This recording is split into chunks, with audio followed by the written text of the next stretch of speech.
कई दिन mood off रहता था, अब तुम्हें छोड़ नहीं होगा। सर्दी गर्मी भूख प्यास जन्म मरण ये सब तुमसे अलग है।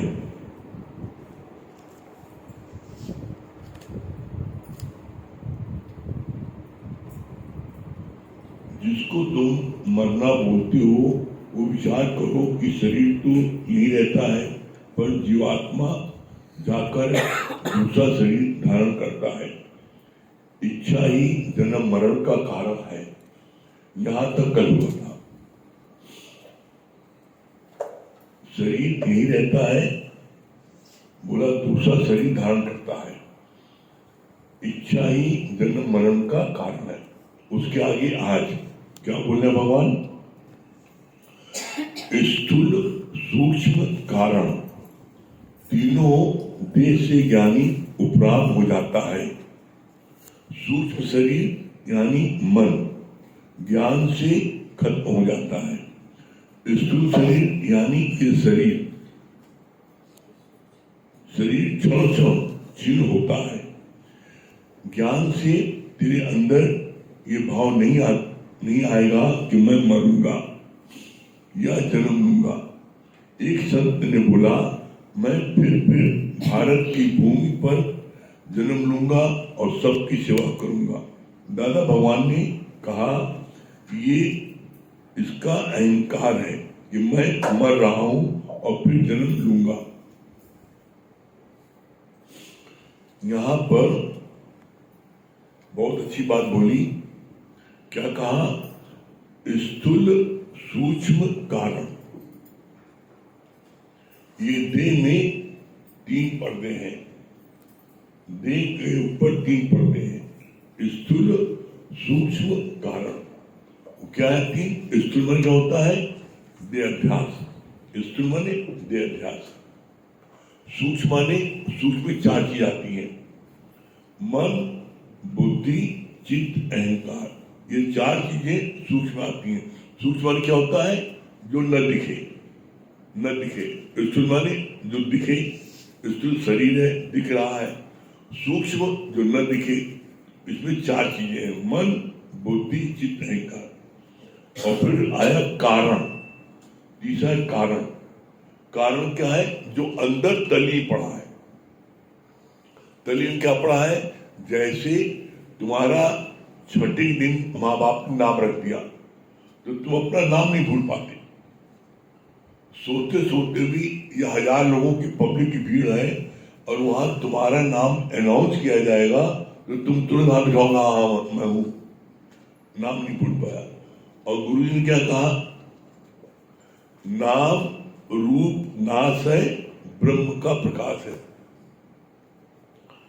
ब्रह्म आप हो, लेकिन आपके ब्रह्म स्वरूप के आगे 3 पर्दा है। 3 पर्दा कौन सा है? देह। पहले स्थूल में देह। मैं फलाने का बेटा हूं, मैं फलाने का पति हूं, फलाने का पिता हूं, फलाने का भाई हूं, वगैरह वगैरह। ये तुम्हारा स्थूल शरीर किया। फिर क्या बोला? स्थूल में सूक्ष्म। सूक्ष्म में 4 चीजें आती हैं, मन बुद्धि चित्त अहंकार। इसका प्रोसेस क्या है? इसका प्रोसेस है क्रिया का। सबसे पहले जब आप कुछ भी देखते हो, सुनते हो, स्पर्श करते हो, चखते हो, खाते पीते हो, कुछ भी हो, तो सबसे पहले आपके चित्त में आता है। आपने किसी को देखा। जैसे एज एग्जाम्पल, लड़के ने लड़की को देखा या लड़की ने लड़के को देखा, तो सबसे पहले उसके चित्त में आता है कौन है? लड़की है, ये लड़का है। अब चित्त से क्या आता है? बुद्धि में। अब चित्त में आया लड़की, लड़का अच्छा है, तो उससे कैसे बात कर लें, कैसे उससे हम थोड़ा सा उसके समय साथ बिताएं, कैसे उसको हम छू लें, तो क्या होगा? उसके बुद्धि में आएगा। चित्त से बुद्धि में ट्रांसफर हो गया। ये सुंदर है, ये सुंदर लड़का है, सुंदर लड़की है। अब बुद्धि चित्त से बुद्धि, मन बुद्धि चित्त, मन बुद्धि, मन बुद्धि चित्त, चित्त से मन में आता है। सेकंड, बुद्धि पहले चित्त से मन में आता है। जब कोई चीज हमने देखा सब मेरे मन में आया, लड़का है, लड़की है, सुंदर है, रूप है, और जब मन में आ गया ये सुंदर है, तो फिर इससे कैसे हम बात करें, तो बुद्धि में आता है। बुद्धि में क्या करता है, बुद्धि में तिकड़मबाजी करता है, सोचता है कौन सा उपाय करें, कैसे बात करें, और जब वो बात करने में सफल हो जाता है तो अहंकार पे पीठ ठुकता है, अहंकार आ गया, चौथा अहंकार आता है। और बात करने में सफल नहीं हो पाया तो मायूस होता है, निराश होता है। तो ये प्रोसेस क्या है, चित्त से मन में, मन से बुद्धि में, और बुद्धिमान में अहंकार, ये प्रोसेस है। तो अब इसमें तुम्हारे को ये कोई भी चीज अंदर में क्यों उत्पन्न हुई, जब तुम ब्रह्म के अलावा कुछ भी देखोगे, लड़की देखोगे, लड़का देखोगे, बिटवा देखोगे, कुछ देखोगे, तो तुम्हारे अंदर में उसके प्रति कोई न कोई भाव उत्पन्न होगा। बेटा देखोगे मोह उत्पन्न जाएगा, पति देखोगे वास्तव उत्पन्न होगी। तो बोला है ही भगवान, जब भगवान है तो तुम उसको दूसरा करके क्यों देखते हो? कुछ बोला दूसरा करके देखना ही अदर इज हेल्प। जहां आपने दूसरा देखा में नरक, आपकी आत्मा मिलेगी। तो बोला ये तीन, तुम हो भगवान, तुम्हारे भगवान होने पर भी उसकी आगे तीन पर्दे हैं, स्थूल सूक्ष्म कारण। जब ये तीनों पर्दा हटेगा तब तुम्हें गॉडहुड का अनुभव होगा। दादा भगवान ने लास्ट में इस बात को बोला, क्या बोला? I feel my self God, निराकार ब्रह्म। ऐसा कोई अपने को फील करता है, और ये फीलिंग आपके अंदर में तभी आ पाएगी जब आपके अंदर में प्योरिटी एकदम हो जाएगी, एकदम प्योर। कैसे? उसका जवाब गुरु ने दिया है, अपने मन की करो सफाई और तभी देगा प्रीतम दिखाई। तो तुम्हारे मन में अगर कोई चीज भी होगी, चाहे स्थूल हो चाहे सूक्ष्म हो चाहे कारण हो, राग हो या द्वेष, कुछ भी हो, तो तुम्हारे अंदर में वो तुम गॉडहुड का अनुभव नहीं कर सकते, और तुम इस बात को नहीं बोल सकते I feel my self God निराकार ब्रह्म। ये तब बोलोगे जब तुम्हारे अंदर मन में टोटल सफाई हो जाएगी। फिर क्या बोला? कितनी क्लियर किया बात में, ज्ञान से तेरे अंदर ये भाव नहीं आएगा कि मैं मरूंगा। ज्ञान में इतनी पावर आ जाती है कि मरने की अब बात ही नहीं आती। अब जो देखा जाएगा, मरने का एक दिन मरना ही है। मतलब जो पहले हर पल भय लगता था, पहले हर पल भय लगता था, अगर छत, आप नीचे कमरे में छत पर बिल्ली कूदी छत से, तब कोई कहा हुआ, एकदम डरते था दुख से। जिन लोगों ने प्लेन में सफर किया है, तो प्लेन में जब हवाई जहाज नीचे से ऊपर उड़ता है तो कुछ नहीं पता लगता, लेकिन जब ऊपर से वो नीचे आता है तो वो नीचे आने की स्टाइल क्या होती है, ऊपर से ऐसे नीचे आता है, जब ऐसे नीचे आता है फिर दौड़ता है। तो जब ऐसे नीचे आता है उस समय ऐसा लगता है अंदर कोई चीज से गिरी, अंदर फिर होता है कुछ क्या हो गया। तो वैसे ही बिल्ली भी धाक से कूदती तो नीचे अंदर में लगता क्या हो गया, डर लगता। ये कब था? जब सत्संग नहीं आते थे। सत्संग आने के बाद में अब मौत की तरफ ध्यान ही नहीं जाता, जो वह देखा जाएगा। ये जो पावर मिलती है, ये पावर मिलती है सिर्फ ब्रह्म ज्ञान से। इसी बात बोला, फिर कितना अच्छा क्लियर किया जब संत ने बोला मैं जन्म लूंगा, फिर मरूंगा, फिर भारतवर्ष में आके लोगों की सेवा करूंगा। दादा भगवान ने कहा ये अहंकारी है, कि इसका अहंकार बोल रहा है कि मैं जन्म लूंगा मरूंगा। अरे जन्म वो लेगा जो यहां से जाएगा। दादा भगवान ने कहा यहां जा भी नहीं करेंगे तो जन्म कर लेंगे।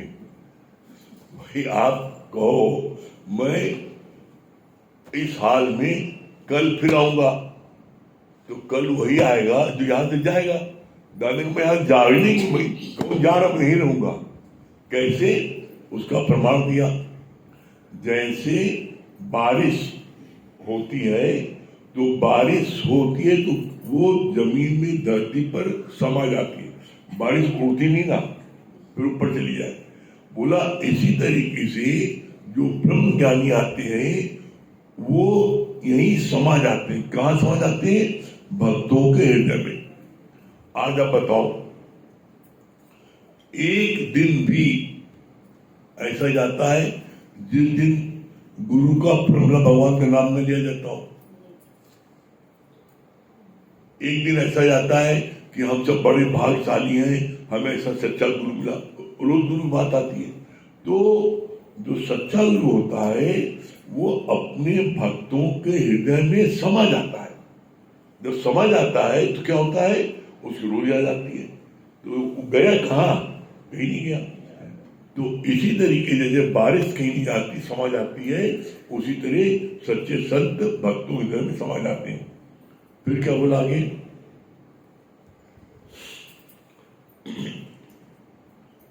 उधर दादा भगवान को किसी ने कहा हम भी मरेगा तुम भी मरेगा।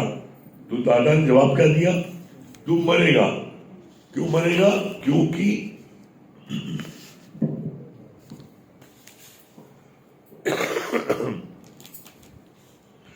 तुमको चाहना है, पर मैं तो पहले ही गुरु बात पर मर गया, मैं कहाँ मरूंगा? भाई एक बार मर गए, गुरुमुख से मेरा नया जन्म हुआ और गुरु ने जो हमको बोला तो गुरु बात पर मर गया, और मैं कहाँ मरूंगा दोबारा? तो दादा भगवान ने क्या बोला? मैं न मरवो संसार मुझे मिला है जियावन। हाँ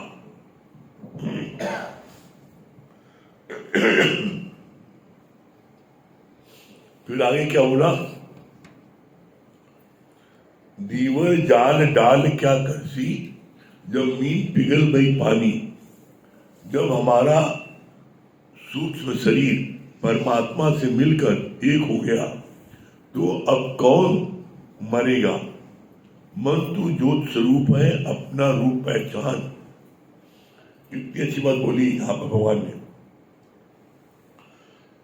जब मीन पिघल गई पानी, जब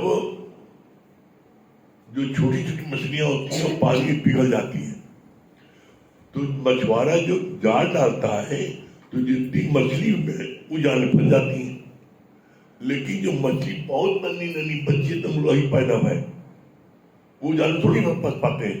तो मीन पिघल गई पानी, जो पानी में पिघल गई, पानी का रूप हो गई, तो क्या वो जाल में फंसेगी? जैसे तुमने दूध में शक्कर मिला दिया, घोट दिया, अब तुम चीनी को निकालो, चीनी निकली, नहीं निकाल पाओगे। इसी तरीके से भक्त जो है अपनी हस्ती को परमात्मा में लीन कर देता है, मिला देता है। और जब परमात्मा में लीन हो गई तो कहाँ पकड़ में आएगी? मुख्य चीज ये है, इसीलिए बोला जाता है अपनी हस्ती को मिटा के दे। जब तो अपनी हस्ती मिटा दोगे तो उसी समय तुम परमात्मा से मिलके एक हो जाओगे। बिना हस्ती मिटाए परमात्मा से नहीं मिल सकते। फिर क्या बोला? इसमें एक बात और बहुत अच्छी याद आ रही है। आप अधिकतर मंदिरों में देखो जाओ तो मंदिर का जो द्वार होता है वो बड़ा छोटा होता है। तो जो आदमी अकड़ जाता है तो खंबा उस घंटा लटका तो टक्का मारता है। तो भगवान के दरबार, हमारे दरबार में झुक गया। तो जो नहीं झुकता उसको गंदा लगता है। तो इसीलिए भगवान बोलते हैं जो अपने को मिटा देता है वो हमसे मिल जाता है, और जो अपने को नहीं मिटाता, अपनी हस्ती अलग बनाए रहता है, वो हमसे नहीं मिट पाता। इसका प्रमाण है। क्या प्रमाण है? जब मैं था तो हरि नहीं, अब हरि है तो मैं नहीं। एक म्यान में दो तलवार देखा सुना न कोई। एक म्यान में एक ही तलवार रहेगी, दो नहीं रहेगी। या तो हरि रहेगा या जीव रहेगा। तो जब तो अपनी जीव की मैं को मिटा दोगे, गला दोगे, तो हरि प्रकट हो जाएगा। फिर क्या बोला?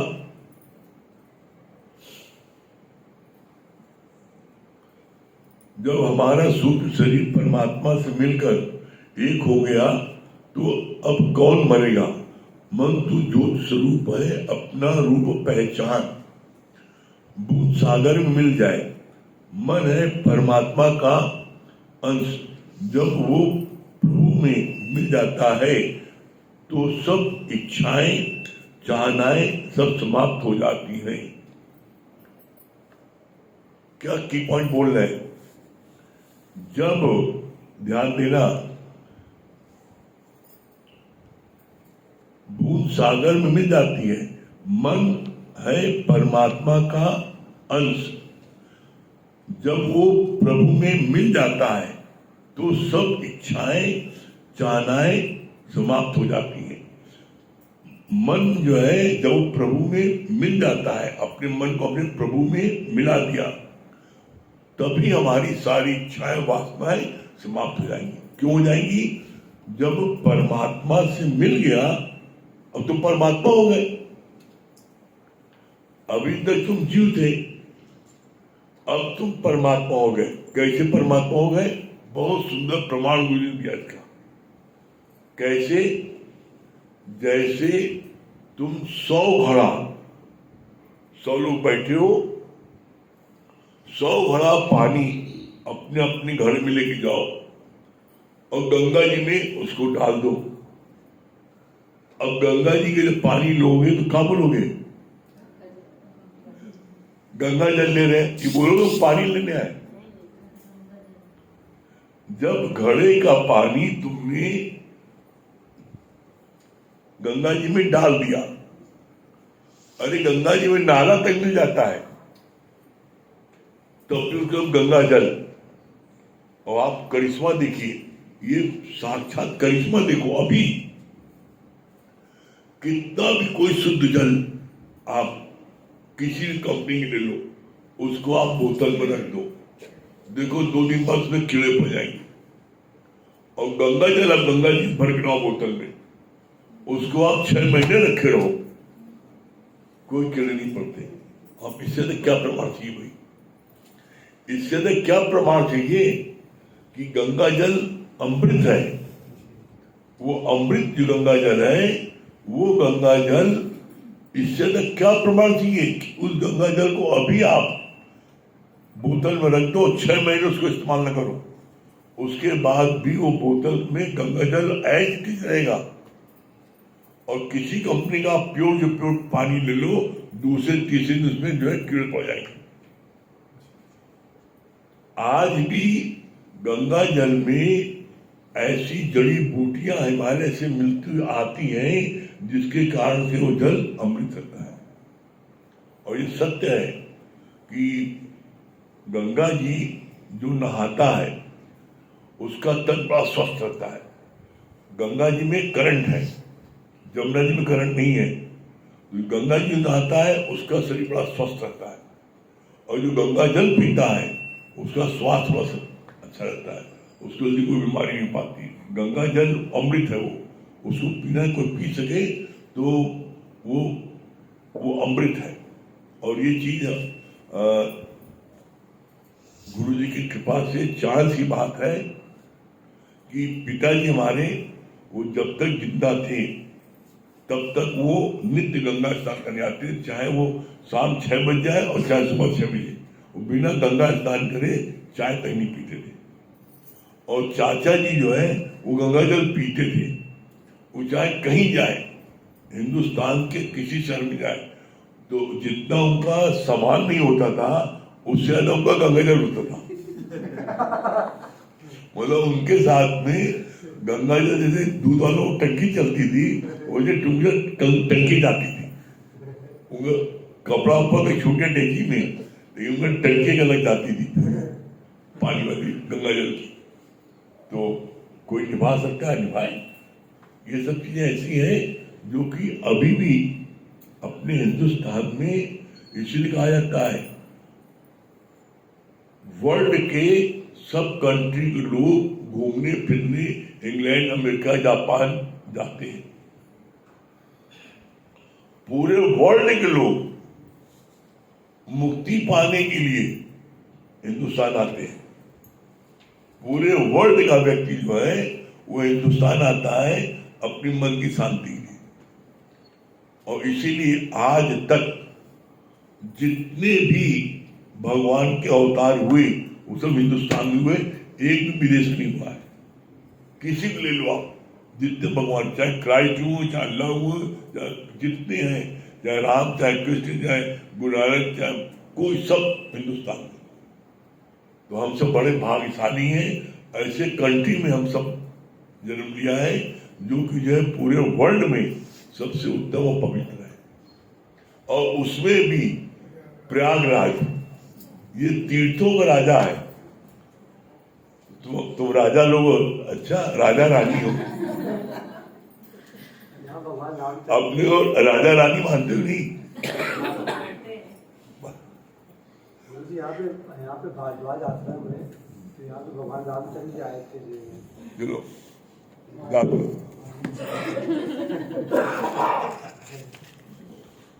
आपके शरण में आ गए तभी से राजा रानी मानने लगे, नहीं तो पहले गंदे बंदे अपने आप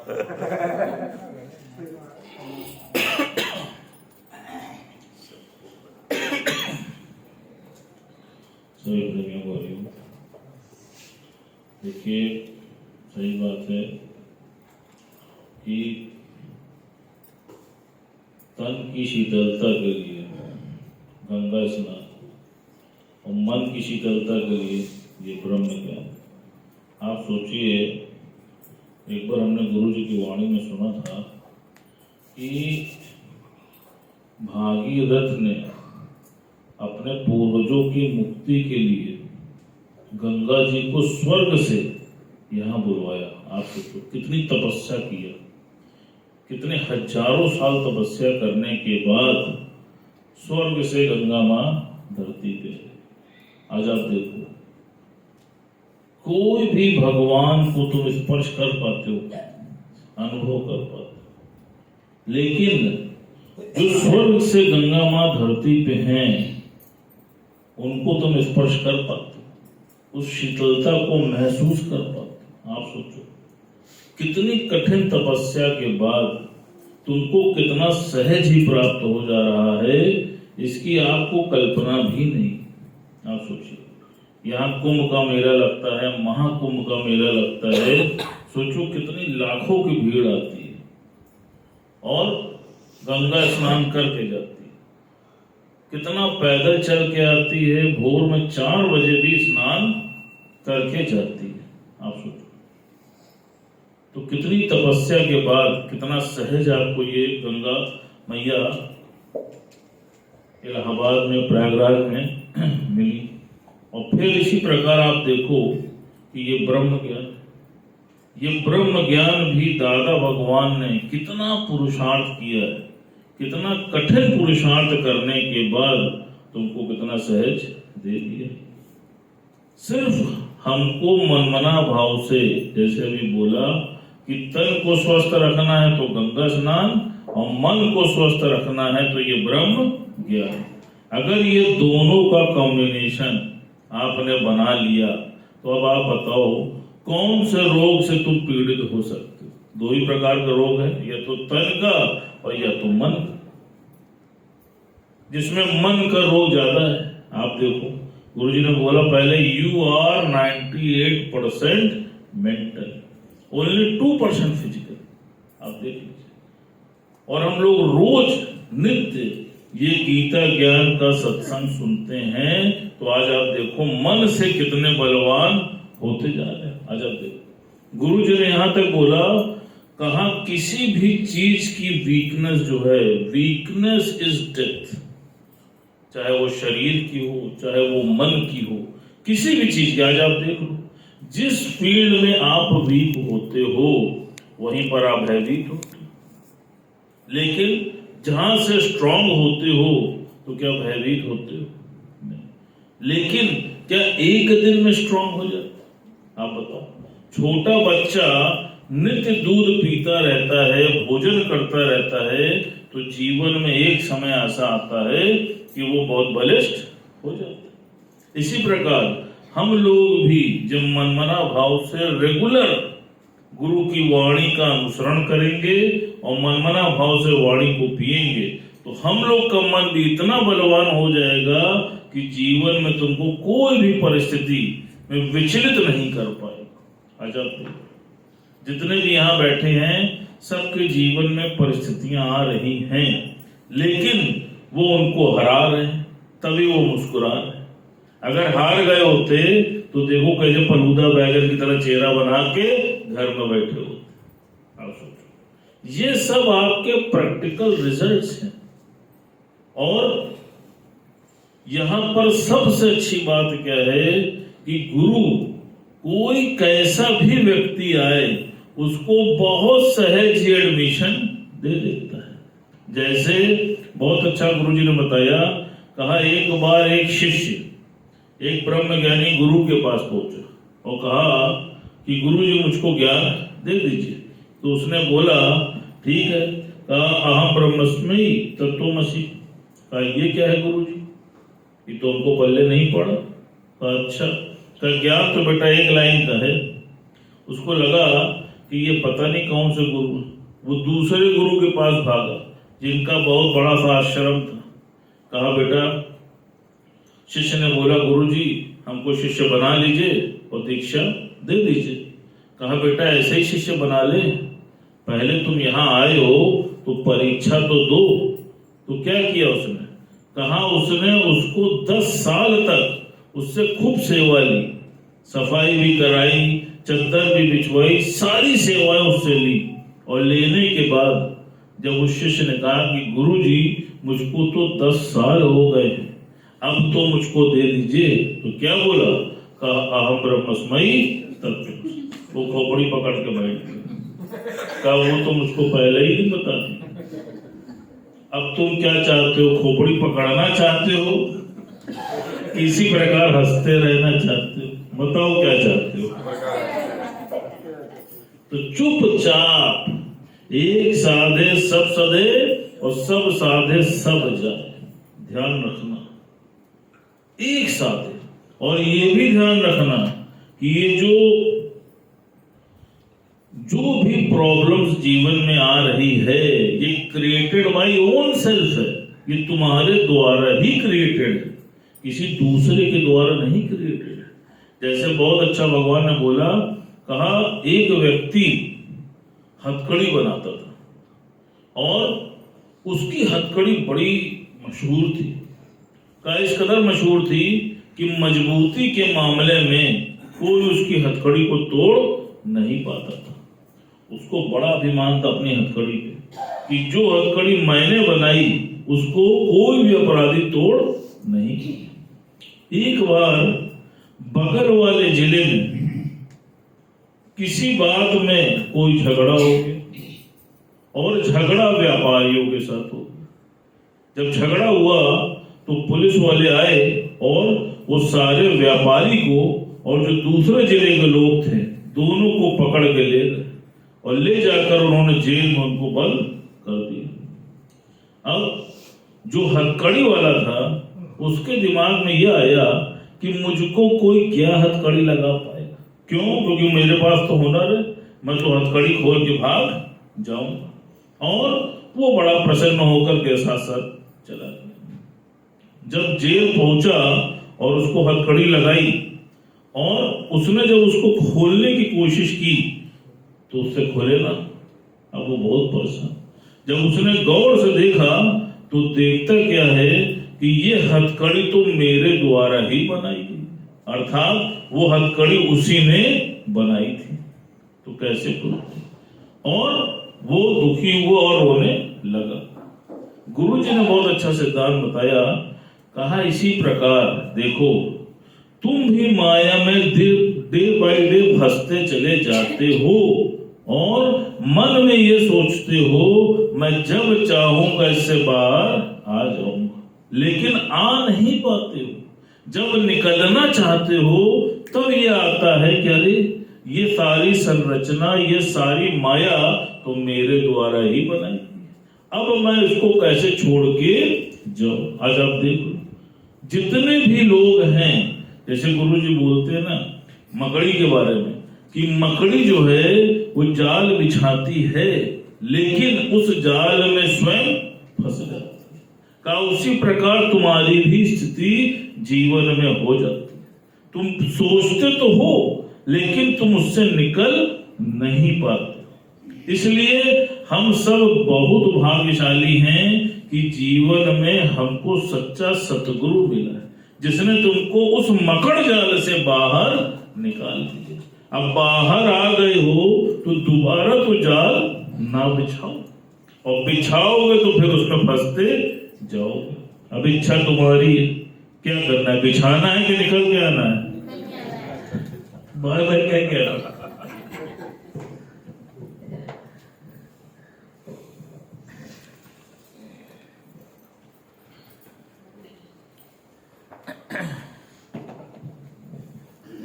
सभी प्रेमी को हरिओम राम राम। बरसा सतगुरु सुख बरसा, आंगने आंगने सुख बरसा। बरसा सतगुरु सुख बरसा, आंगने आंगने सुख बरसा।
अच्छे थे कि सबसे अच्छी बात लगी कि मैं न मरवो संसार हमें मिला है जियावन हार, आप हम लोग को मिल गए हैं तो झिला लिए हैं।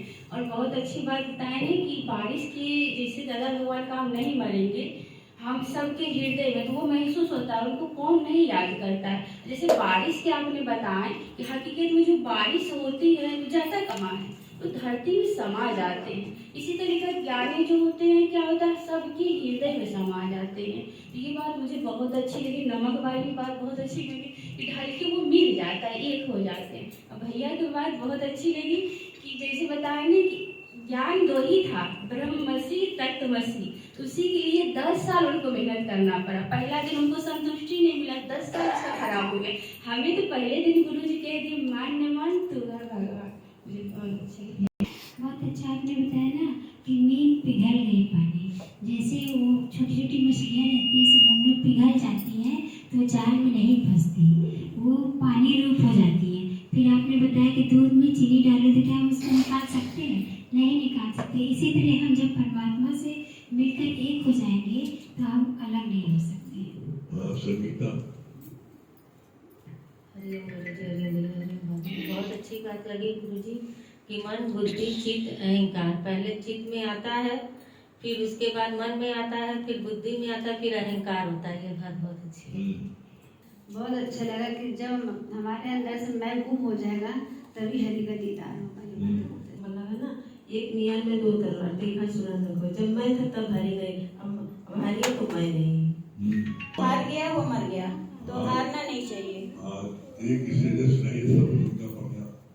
कुछ न बिगड़ेगा तेरा सतगुरु शरण आने के बाद, कुछ न बिगड़ेगा तेरा सतगुरु शरण आने के बाद, हरि खुशी मिल जाएगी कदमों में डूब जाने के बाद।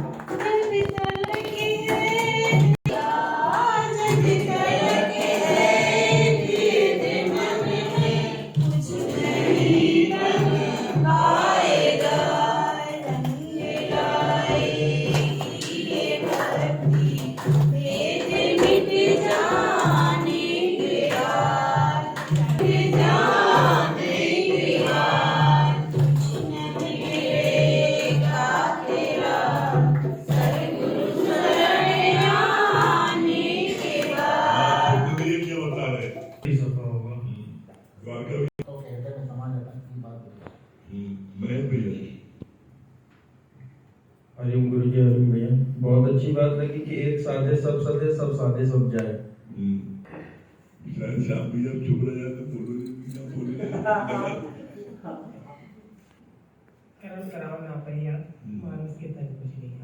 ज्ञान सुनने के बाद इतना पावर हो जाता है कि आदमी मौत से भी नहीं डरता। और दूसरी बात आपने बहुत अच्छा बताया कि अपना भारतवर्ष इतना अच्छा है कि यहाँ पे भगवान से लेकर जितने भी संत महात्मा ब्रह्मज्ञानी सब यहीं पैदा हुए।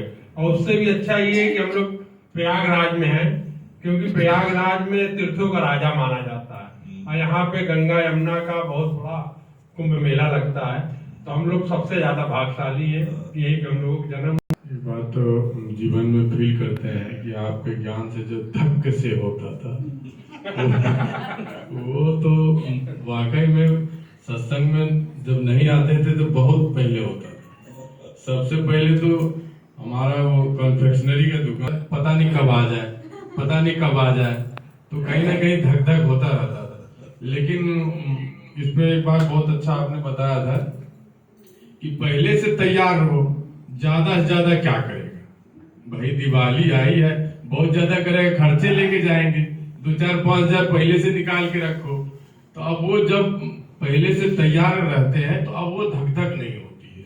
दूसरी चीज की बहुत आपने अच्छा बताया कि अपने मन की करो सफाई तभी देगा प्रीतम देगा। जब हम अपने मन की सफाई करेंगे तो परमात्मा से कनेक्शन जुड़ जाएगा। करते हैं जैसे आपने एक संत जी बताया कि बहुत अच्छा बोला था कि हमारे मन में आता है कि हम फिर भारतवर्ष की भूमि पे जन्म लें और फिर कहते हैं यहाँ पे सबकी सेवा करें। तो दादा भगवान जी ने कहा कि ये नंबर 1 का अहंकारी है, क्योंकि हम तो कहीं जाएंगे नहीं, हम तो यहाँ पूरा ठस रहेंगे। जैसे आपने बारिश का एग्जाम्पल दिया कि बारिश जब आती है तो क्या ऊपर उड़ती है क्या, मतलब वो समा जाती है। पृथ्वी में समा जाती है। दुर्गे